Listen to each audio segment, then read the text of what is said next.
In 2010, American manufacturing companies reshored 6,000 jobs. In 2021, 265,000 jobs. In 2022, American manufacturing is on track to reshore more than 350,000 jobs. Add those new jobs to an existing base of more than 500,000 unfilled manufacturing jobs, and you can see the problem. What's the impact? The inability to produce from the lack of workers will cost the American economy more than $1 trillion over the next 7 years. If you're leading a machine shop, you may have already seen this impact firsthand, but you may not have seen the solution. A CNC machine tending robot from RoboJob-USA. You can redeploy your machine operator to a new role within the company, and the robot will tend the CNC machine.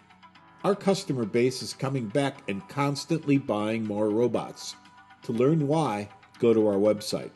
Or you can call us at 866-952-9020 and then press 1 to start the conversation. RoboJob USA, first in CNC automation.